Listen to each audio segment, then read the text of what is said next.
It's Oklahoma Archery. Everything archery based out of Oklahoma for Oklahomans. Let's get it started. Hello, everybody. I'm David Bosca. And I'm Neil Cooley. Welcome, everybody, to another episode of the Oklahoma Archery Podcast, presented to you by H&H Shooting Sports.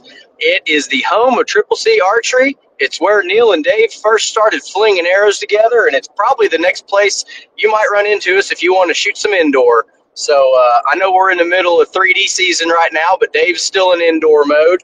Big shout out to H&H and all the support they give us. Another great guy who might be more of an indoor guy, Cooper, Heat and Air. Shout out to Sly Cooper, and thanks for all he does for us. Want to give him just a shot.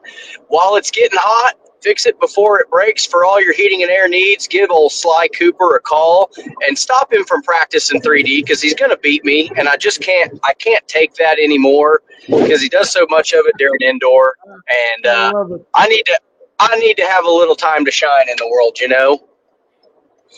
And if Dave, you're just back from the. Go ahead. I was just going to say, and if that's what it takes and everything, we'll just keep him too busy. Yeah, I was going to say, it's been raining all week, but I know next week it's going to be in the 90s, mid-90s, so a little heat wave coming through. If you haven't turned your AC on yet, might fix it. Might fix it before it breaks. Yep. Dave, you just got back from the West Coast, and it was shockingly not a trip to Redding, California. I don't know what to do with you, man. It was the same weekend, and I'll be honest with you, I did not realize it was even the same weekend. Yeah, I flew out to the state of Washington, put on a private barbecue class for a dozen guys, and let me tell you, that was a lot of fun. We had a blast. I've been to several places doing classes, but that was a great group of guys, man. That was a lot of fun. Do you like doing it or teaching it more? If you had to pick. I don't know. It's crazy. Absolutely, I love to cook because I like competing. And that's I do 90% of my cooking is at a competition. But teaching, I really enjoy the teaching. I break down the aspects of.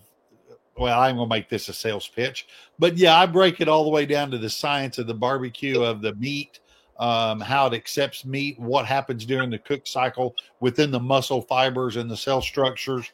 And it just gives them a reason to understand, not a reason, but it gives them an understanding as to when people are cooking, when things happen, and then how to fix it. So we go over 4 main pieces of meat, big pieces, little pieces. But yeah, it's just about getting it cooked right. It's what it boils down to. I get you. But if you want to hear about the Redding recap, y'all are going to have to tune in to our next episode. We're going to have a very special guest on. So tune into the next one. We're going to save the Redding recap for episode 75, I believe. This will be 74. But going back to talking about the science of meat, Dave, we talked all the way to Yankton, South Dakota, going to the Rushmore Rumble a couple of years back about the different sciences of meat. But what we're going to talk about today is a new venue for the Rushmore Rumble. So piggybacking off of that, if you all live under a rock and haven't seen it, sorry to take your catchphrase there, Dave. If you haven't seen the news, the ATA and the NFAA are going to pair up this coming winter, and they are going to move the venue of the Rush. Hello. Oh, man, we lost him just a minute. He'll get back in there. What he was announcing is the NFAA and the ATA have teamed up for the ATA show and the NFAA, the Rushmore Rumble. Are you back with us, Neil? I'm back with you. I was getting a call. Shout out to Brad Peculia from the OKC Gun Club. That's your ASA State 2025 host. He's calling me to tell me how excited he is about it, I'm sure. But I'll call you back, Brad. Sorry. There you go. All right. Oh, man. All we're good. Yeah. All we got was that they are teaming up for the show itself. I'm sorry, the weekend the weekend itself. I've got it pulled up on my computer, and when you're ready, I'll jump over and break it down day by day as to what each group is doing. Yeah, let's go ahead and get into it because I'm excited that they are now including a tournament in the trade show. Yeah, first off, a couple years ago, it might have been this last one, but I remember that. Okay, we say ATA. We understand what it is. Let's explain to everyone what ATA is. It's the Archery Trade Association. It's where all the cool gizmos are coming out, all the new equipment and the new gear. You get a first look at it. Yeah, and it's a big convention. I've been to it with Spices, trying to sell to stores to sell the stuff. So I got in the mix of it in the past. It's usually been a 3-day event, and a couple days before that, it goes even to a private buyers group that's located out of Texas. So for the vendors, it's a good time to go, and they get to show new stuff to stores, buyers of big conglomerates.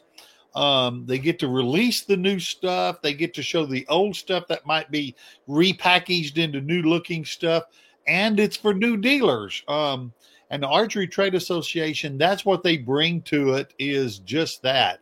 It's allowing, it's gathering stores up, retailers up, buyers up to one area. It's a big convention center.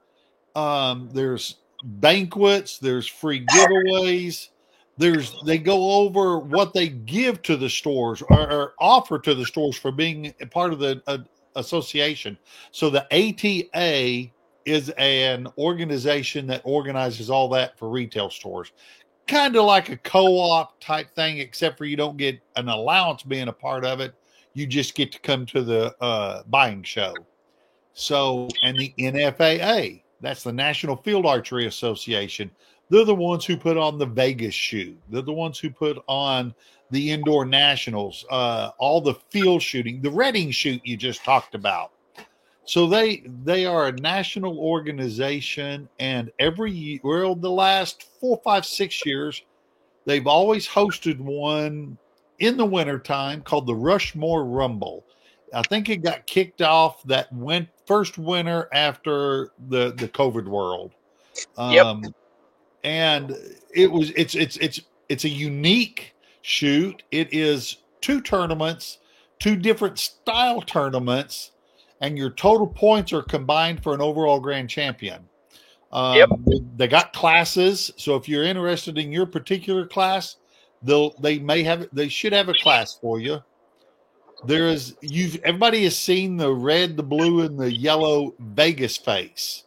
It's a 3-spot. Well, they make it a 5-spot and make it just the red and yellow, do away with the blue. Then the next day is a true Vegas shoot only, the 3-spot shoot. Yep. And I believe they flight you on your first day. And so everybody has a chance, like in Vegas, if you're not one of the best, you can still take home a check no matter what flight you end up in. Okay, I didn't know that either. That's really good. I don't remember that. That's cool. That was the year that I spun my web and stepped off into the old man senior pro division. So I didn't realize about the flights. So that's good. That's real good. Yep, I got a check for being 3rd place in the very last flight.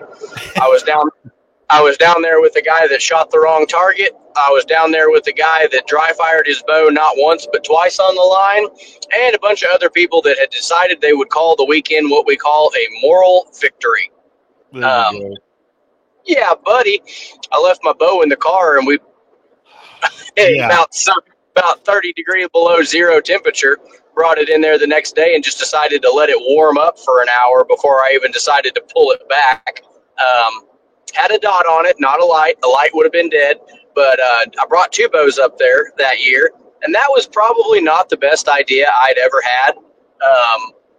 Probably not one of the smarter moments of my archery career. But, hey, we took home a check. We got to talk about the osmosis of barbecue for 9 hours up on the way, and, nobody died. So, And that weekend, if I remember correctly, I don't know if it was while you were there, but coming home, it seemed like you got sick. Yeah, I was sick on the way up, popped a little bit of a fever. right after the COVID pandemic. So I'm thinking, oh God, I probably gave it to Dave and everything else. And just being an old super spreader down there, I slept like a champ in the hotel room. So spent the day holed up in the hotel, went and shot my score, took some Mexican food in, and got back home, felt pretty good. But yeah, traveling really does take it out of you. And hats off to these high level shooters that seem like they get in the car and just go, and they get there and they are on their A game. And I'm struggle busting it just to put 60 arrows down range. Yeah. All right. I'll run through basically what they've got going. January 7th and 8th will still be the ATA trade show. That is going to be just for business to business type focus. It's going to be connecting to the retailers. It's not open to the public and is nothing in that building at that time to do with the shoot or the tournament coming up. January 9th, 10th, and 11th, I believe, will be the NFAA Indoor Archery Tournament, which will be the Rushmore Rumble. That same time frame for 2 days on January the 10th and 11th, 9th and 10th, they're going to switch the trade show over to a super show, and it's going to be the archery and bow hunting super show.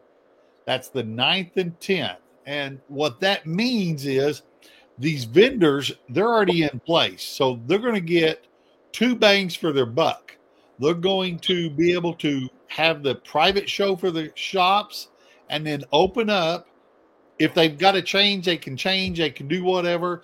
But then put out and sell. I say sell. I'm not sure if they're allowed to retail or not. But the public will be able to come in. It's going to be a ticketed event, just like any show, a boat show, the Backwoods Hunting and Fishing Show. There'll be a ticketed event. You get to go through the show, see all the new stuff right off the bat, and then go shoot that tournament. Yeah. I think it's fantastic. A few years ago, I don't know if it was before or during COVID, there was talk of trying to put a 30-yard Vegas game in the ATA show. So they've wanted an archery tournament for a long time, and hats off to the NFAA not making us split the weekends up. There's only so many for all these different events. I think it's a great partnership. I think it's going to be huge for the turnout of the Rushmore Rumble. And, that we're always hoping that they have that beautiful facility in Yankton. And the biggest goal at a good event is to outgrow your venue. I mean, it's a terrible problem, but it's a good problem to have at the same time. I think this is going to be a great weekend for everybody to come out, to get excited, to kick off the indoor season, because indoor means you're tinkering. You're tinkering with new gear. It's a place to see everything that's coming out. Dave's always going to buy at least 1, if not 2, of the new Gizmo. Probably going to turn around and sell it to me for pennies on the dollar. So I think this is a fantastic move on the NFAA and the ATA's part to combine forces and get everybody in town at the same place and the same time for one big old archery party. Oh, absolutely. It's definitely going to be fun. I the biggest takeaway I've got about it, and it's really simple, is right now it's the first week of May and we're talking indoor, baby. That's what it's all about. I don't like it, Dave. We're in the middle of now. We're in the middle. It's 3D season till all the way through the beginning of August, and then you get a quick break. We will be releasing some 2026 dates for the ASA in September relatively soon. We got the green light from Nationals on that. And then we have deer season, the most holy time of the year, right behind Easter and Christmas. I'll be chasing deer October, November, December if I'm not having any luck. And then we get to indoor. So we're going to have to agree to disagree on this one, Dave. Okay. I agree that the state of Oklahoma sets the dates for deer season. There's nothing you and I can do about that.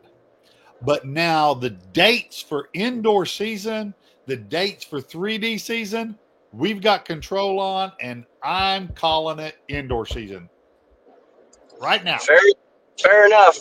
And that's a big, important part of any archery journey. you've got a training schedule, you've got a date circled on the calendar for when you need to have it done by. And Dave is notorious for saying, I'm done tinkering by November 1st, and I'm going to shoot it all the way through the winter until I go to Lancaster, until I go to Rumble, until I go to Indoor Nationals, Louisville, Chicago. You catch my drift. So now that we have a date circled for the Rumble, Dave, what is your drop dead date going to be on putting that bow together? I'm going to be honest with you. I will say I want to start leagues first, because leagues change you. And I'm talking about the pressures, the standing on a line. Every year it seems like I feel like I've got things worked out and ready to roll till I stand on that league line for the first time. And all of a sudden, points seem to be just falling off the scorecard. So I don't know. I don't have a date yet. My goal is to be done a month before. I want to be so wrapped up into the process that I don't want to have to even think about it. But with what I've got going right now, I only see small stuff changing. If anything, I absolutely, emphatically just love the setup I've got going right now. I just can't see changing anything large. I really can't. Well, I'm sure you'll find a way to try a 6-fletched arrow. You're back to the Hamskea. You know it's coming. Oh, dude. I've got 4 on there now. If I could find a way to put 6 up close to the point, I might try that. I'm just saying. I've known you for half a decade. So, but it's fun though. It's fun to chase the dragon, to see if there's anything you can do to give yourself a strategical advantage. And that strategical advantage, I think, is as much in your own mind as it is actually on the scorecard. I think it's the ease, to know that when you do something, that it's going to be more forgiving, per se, for lack of better words. I know everybody uses it, but to know that it stays within the 10 and not on the outside of the 10, I think that's the biggest thing. Oh, yeah. Going back to the ATA show last year, everybody saw the new Accu archery systems coming out. Well, I finally got my hands on one. Oh, so, tell me about it. Well, I haven't put it on the bow yet, but I've got another Exodus 37 Pro short draw in a box on my porch right now, waiting for me because I'm going to run the same bars to start. But what everyone's told me about it is you do have to basically start over on your stabilizer setup. So I'm going to start with I'm running 13 and 19, 14 and 20, something like that on the front and the back bars. I'm going to put it in the upper hole off the back of the bow first, because I've got two back bar mounts on that Exodus. I think I'm going to try it in the top hole. I run my bar off the bottom hole and see if I can put a couple of ounces on it. To basically, it's like a gyroscope hanging off your bow with a couple of wires, and there's up to 8 ounces that you can put on it. So the bow will be a little heavier, usually looking like the bars will be a little lighter on there, but I'm not going to tear my current setup apart to do it. So I said the best way to test this is to just go ahead and buy another Darton. Go ahead and get you another one coming, so you're not always taking something apart that you're going to have to shoot the next day. And I think it's going to work out. It's going to be something to get me through the summer months, do a little bit of tinkering on. And for 3D, it's one arrow. And Dave told me a year ago, it's like, go ahead and load it up with stabilizer weights, man. Just go ahead and weight it down. It's one arrow. You can get one arrow off. And what this little device is supposed to do is basically take those couple of seconds from drawing your bow to settling in and make it set faster, make it sit, and minimize some of those micro movements that you see as you're settling into your peep and as you execute that shot. So it doesn't make your bow not move. It just slows it down quicker, if that makes any sense. Yeah, it does. I'm interested in it. I've seen Paige run it. I've seen some other high-level pros run it, and probably not going to have the same results as them when I strap it on my bow, but at least it'll be one more thing I know I tried. Yeah. And it's not going to be for everybody, but it's going to be for some, and that's what it's about. I'm in the same world with barbecue. We come up with a tool or a gadget like what you're talking about, and people go like, well, that's a waste. That's no sense in that. That doesn't do no good. No, it doesn't for you, but it might be for someone else. So yeah, give it a try, and not it's not going to be for everybody, but it could be for someone. Yeah. I think the unintended consequence of it is my shot sequence needs to be faster rather than slower. So when my shot breaks down and we're getting to 11 to 14 seconds, it's not as good a shot as 7 to 10 seconds. And if I can shave a couple seconds off of my setup and my execution, I'm going to shoot stronger shots. And it might not be a weight distribution thing, but in my mind, if that bow settles down just a little quicker, I can get on squeezing that trigger. And the unintended consequence is I'm breaking shots faster. And without, not hammering it, we're not command shooting for everybody at home. We're still trying to get a surprise shot, but I'm getting a little older and it takes a little more to surprise me these days. So ipso facto, I'm hoping that it settles the bow down a little quicker and I can get to pulling on that B3 button I'm shooting. Cool. But, well, that's pretty well it for the NFAA, the big announcement. We're going to have a shoot. I don't think they've announced any host hotels yet. I know they've announced where it's at. It's going to be at the Indianapolis Convention Center. How far is the drive time from Oklahoma? I don't know. Haven't dove into it that far, but I know that. See, when I went up there before, I flew up. And all my booth and everything, we just had shipped up and then had it set up to where they'd ship it back to me. So I'm not sure what the ground time will be. Yeah. I'm just wondering if it's going to be a better strategy to plan on driving and brave the weather, or if it's something that you want to go fly and get a hotel and get a rental car. Right. Yeah. When I did it, I just simply Ubered it over to the hotel, and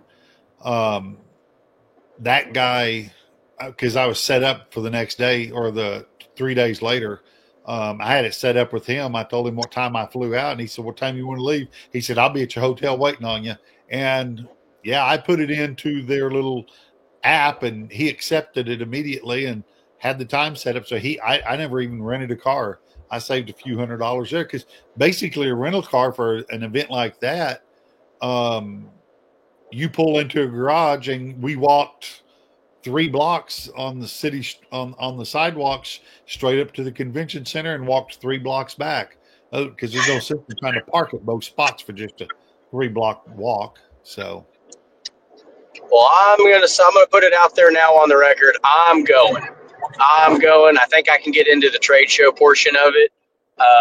If not, I'm going to shoot. So one way or another, I'm going to brave the wind. Unless it's a blizzard that I can't drive up to it, I'll probably waste some money on a plane ticket to come in 183rd place.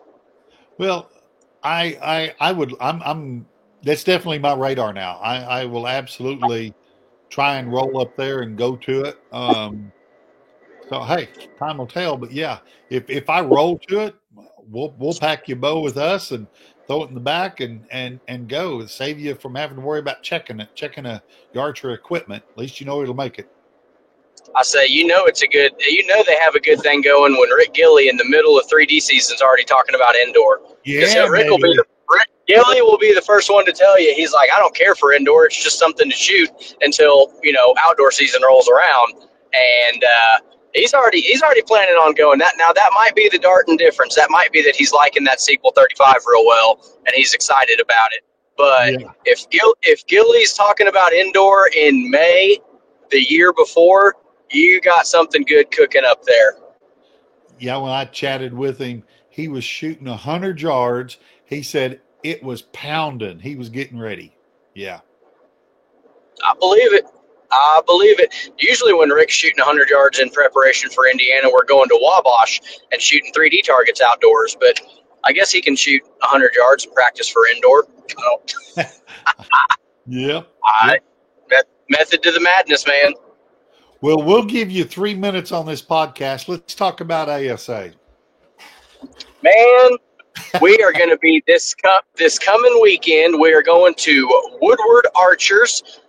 There'll be a pin dropped on the Facebook. You can also find a pin on asaoklahoma.com. Just click the schedule and click the qualifier. It should pop right up and generate in your maps there. We're going to be spending Mother's Day in Woodward. Come out and see us Saturday, Sunday, 10 a.m. start time.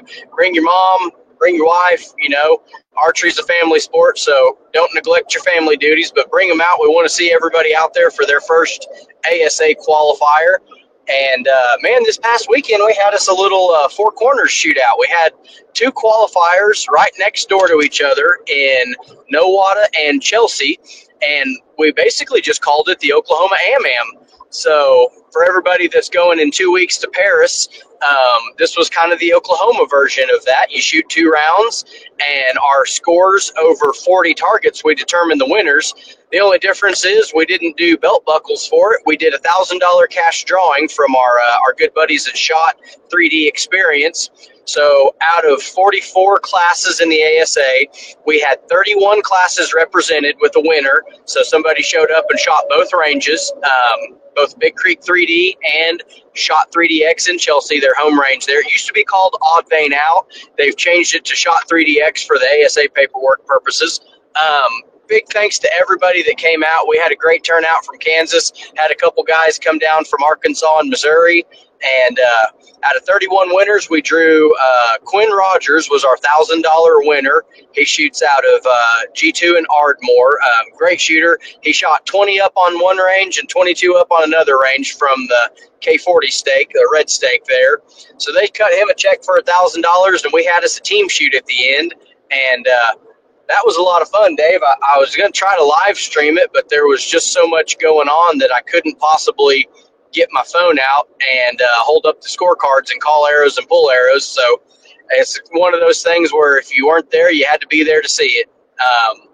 It was Oklahoma versus Kansas, and we didn't have enough teams, or didn't have enough shooters, rather, from Arkansas, Missouri, so we combined them and let them have a hybrid team. So it was a 3-state shootout, and them boys from Arkansas, Missouri about put it on us in Kansas through the first couple of rounds. They were leading because they only had so many. We had to give them triple points because there was just not as many of them as Oklahoma and Kansas had represented there. And they were leading through 3 flights. The last flight was state directors versus state directors for double points.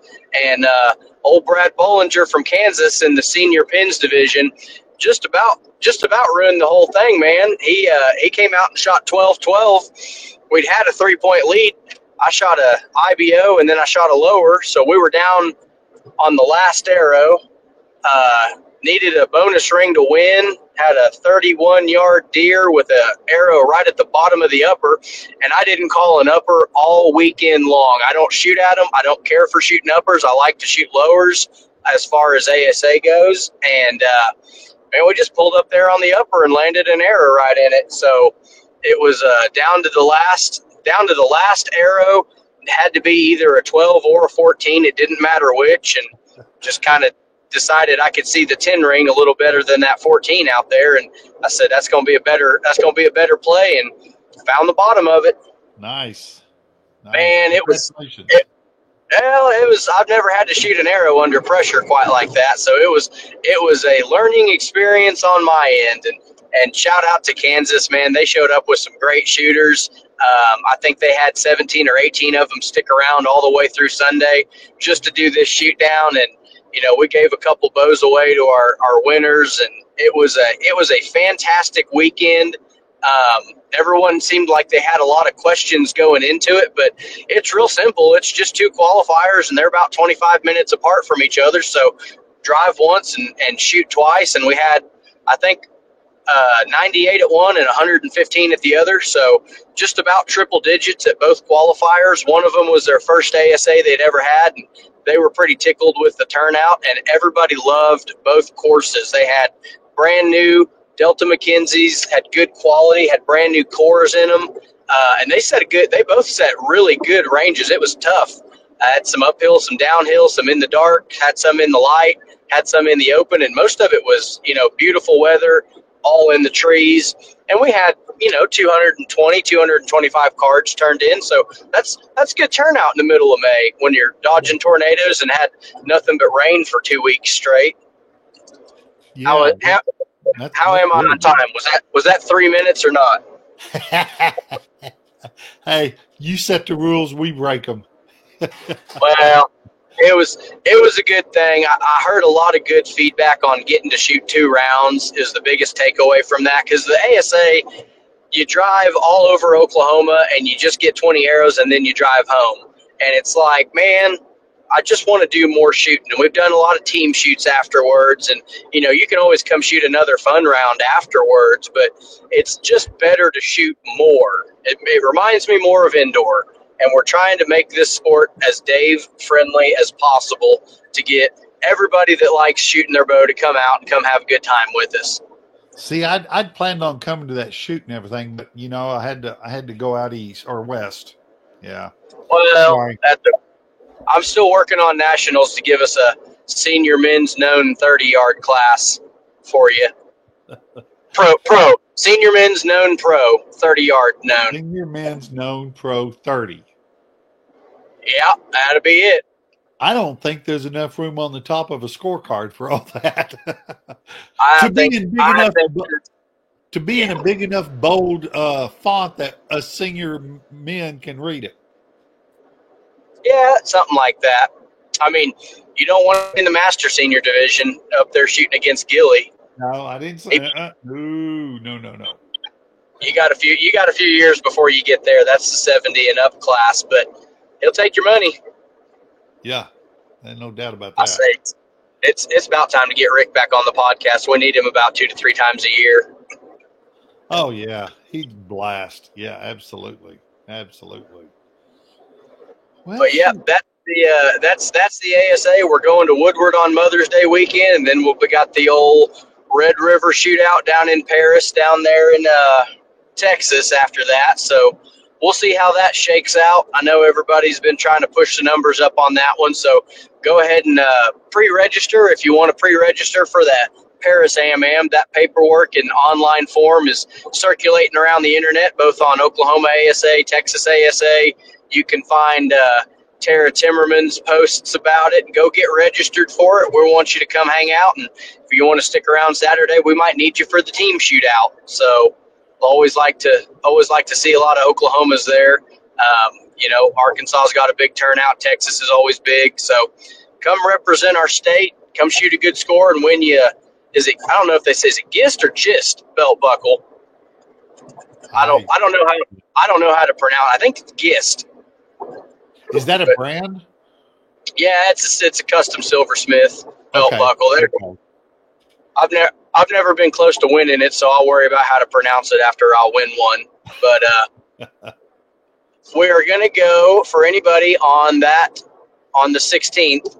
There's going to be an Oklahoma dinner, just like all the big tournaments. We're putting an Oklahoma dinner together. It's going to be at 6 o'clock at a fish fry place, and the name of it is escaping me. But for anybody that came out in Minden for the team dinner, it's the same guy coordinating it, Johnny Kemp out of Louisiana. He's put it together at a fish fry place. So 6 o'clock on Saturday, that'll be directly after the team shoot. You can come buy me a beer to cheer me up after whatever happens, win or lose. We're all going to go out and eat dinner together. That's the biggest thing Scott Shields said. And he said, we all never see each other at these big shoots. So coordinating a dinner, we're all going to spend some time together and just enjoy everybody's companies and tell stories about, oh, man, I was going to have that one. And that cloud cover really came in and screwed me, or that target fell over before I shot it. And blah, blah, all the excuses, 3D shooters. My sight tape was off. My peep sight moved. My string stretched. Whatever your excuse is, just come out and share it with everybody. We did that at the Indoor Nationals. Remember, we all went to it was an Italian restaurant, if I remember correctly. Yep, right across the street in Louisville. Yeah, and that was so much fun seeing people that I didn't even know came to the tournament. Yeah. Yeah, it's good. You drive all the way there, and then you meet somebody from Oklahoma that you didn't know. It's like, come on, man. That's fun. That's a good time, and you get a couple pictures, and it looks good on the organization to see that we all actually like each other, and we all have common interests. And don't just be part of the cool kid club and go do your own thing. Come hang out with the goofy kids. It's like being in the cafeteria in middle school. You can rub elbows with somebody you didn't know. You'll got a whole car ride home to talk to your buddies. Come out and be part of the group. Always encourage that. It's a community. We want you to be a part of it. Yeah. Yeah. And that ASA is a good community. Yeah. See, and I didn't blow up in flames when I said that. I know you're just dying to come back. Vaughn's going to come kidnap you one of these days and come out to a qualifier. That's liable to happen. There's no doubt about it. I got to get something other than these 27 series sighted in. I got a dozen 23s over here I need to get fletched up. I think I got nothing but time for the next week, so I might as well. Man, I got 23s and 25s to fletch up. I got my work cut out for me. If I could ever get an hour to myself, I'm gonna build me some arrows. What are you gonna do to your 25s? 25s, I'm gonna probably fletch them with SK2s, and I'm gonna put either a $140 or a $160 in the nose of them, depending on what Archer's Advantage says, and I'm gonna cut them all the way down to the blade. 300 spine on those, 350 spine on the 23s. So 23s out of the 37, 25s out of the 35. A little bit faster bow. Got to have a little bit more point weight to keep it under that speed restriction. And we had Easton Gregg on, he's running 150s with a 30-inch draw on his 25s, and he had to crank it all the way down to 58, 59 pounds to get it under speed because those sequel 35s are just so fast. So yeah, we'll see, man. You gotta build it to be in compliance with the rules, but a lot of it's spine. And I haven't fletched an arrow in so long. I don't even know if I still have my bits that does that or not. But it'll be fun. I've got some 400 spines, and I'm going to try these Flex Fletch, the 225s. Yep. For your outdoor? I'm going to try to build an all-in-one Encompass. I'm going to do that, and then that way these 23s I can use for the USA indoor stuff. Yeah. I got you. I haven't heard anything from USA Archery. When's their next event? It's first week of June. I believe it's first week, maybe second week, but it's the state target, and which is a 23 series max is why I'm looking at that. And is that going to be down in McAllister again, or they bring it back to Trosper? They're moving it back to Trosper. Yep. I thought that McAllister venue really worked out well for them. I enjoyed it. It's a long trip for me, but the range itself was really, really interesting. They had a beautiful range. I just think it was such a trip for everybody. And I don't know who all's presidents. I don't stand too tall in that world and look around. I shoot 1-2 tournaments a year.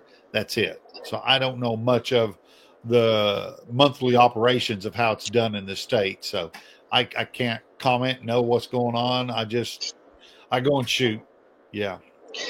Yeah, I get called for the Frozen Okie broadcast once a year, and I'll show up and do that if Andrea's involved. I don't think she's on the board anymore, so I might get a weekend off this year, Dave. Isn't that an unheard of concept? Yeah, yeah. Something to ponder before we roll out here. I get a package of these vanes, and I always wonder. There's 39 in a package. Why 39? That's an odd number. It's supposed to be 36 if you're 3-fletching them, but they give you a couple extras just to make sure they don't ever short you. Or one of them might come off the mold a little wonky and you just don't like that one, so you throw that one to the side. I'm just saying, I always wonder the things we ponder in between shooting. Well, if you're going to four fletch a dozen arrows, that's 48. Yeah, You got to sell them right. in a 50 pack, but then you got broad, bare shaft. But So that's you're down to let's 44. make a 48 pack. I'm just saying, we'll see. I got that new fletch, that new jig back here, and it's itching for me to. I love what it's done to the 27, so I'm going to try the 23 series on it and see what happens. Tell everybody what your fletching jig is. I don't think we covered that. I've got it right back here. Hold on. I got the new OMP fletching jig. That thing is absolutely a killer. I love this thing. That magnet is so much stronger and better than what that bits is. Listen to this. Yeah, that thing, when you can put a clamp on it, and when you push it down to the arrow, that thing stays. It doesn't ease up. It's solid. It's built good. I did 5 arrows with it yesterday after I got back in town, put it together yesterday, and man, I started putting arrows through it. I'm really liking it already.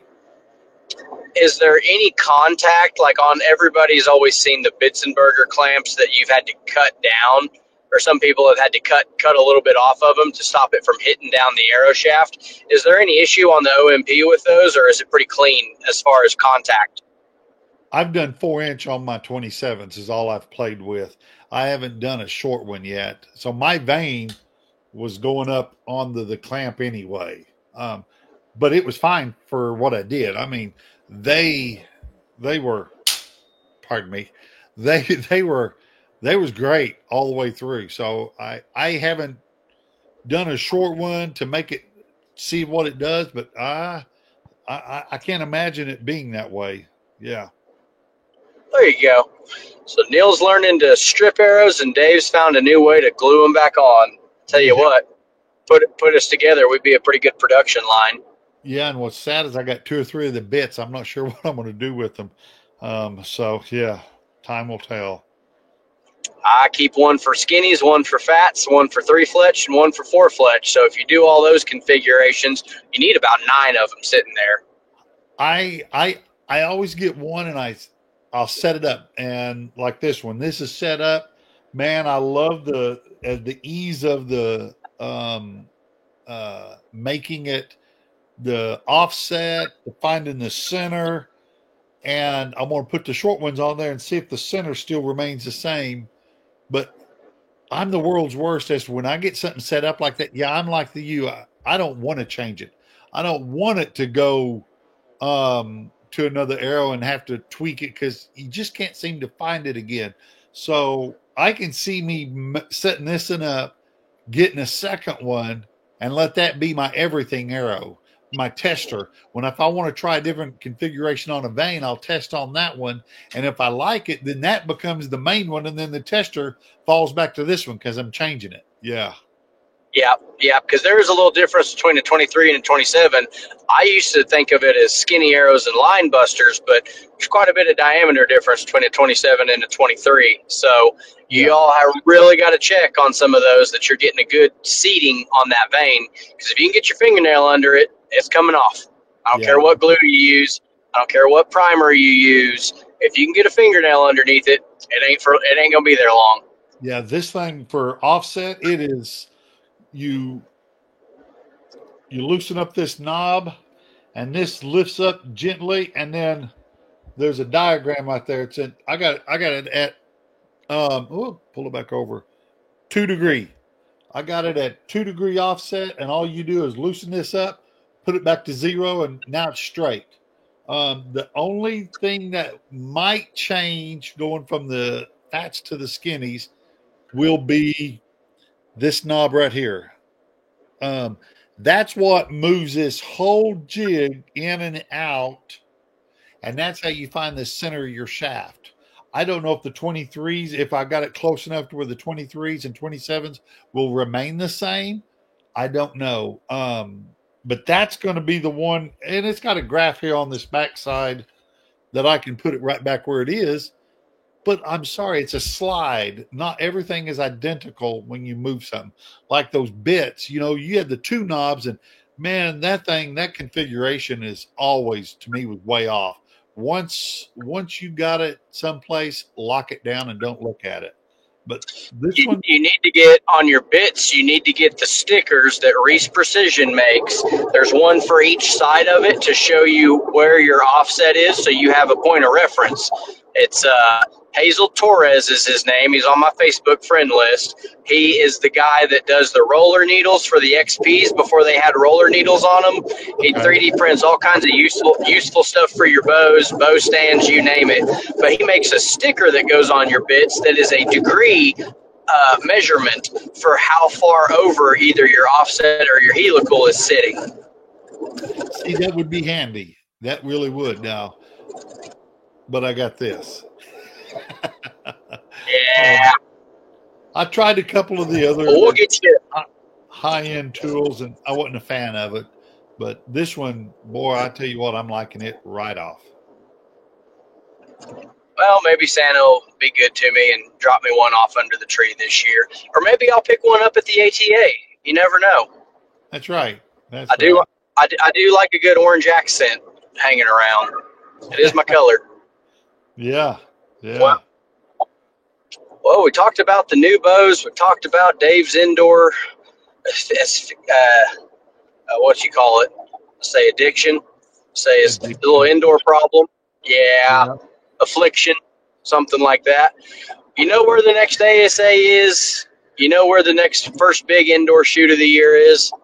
I guess that's pretty much all we got for this one until we get our special guest on for our next episode. We're going to recap some orange dot shooting, some redding skinny arrow flinging out in the wind of Northern California. So y'all be sure to check that out probably late this week or early next week. I'm excited about that one. He's a never been on the podcast guest. If you can guess, he does live in Oklahoma, and that's the only hint that I'm going to give you. Drop it down here in the comments. If you got a name and you want to guess it, I'll send you a free T-shirt if you can guess who's coming on. There you go. The gauntlet's down, everybody. Make your guess. They love the free stuff.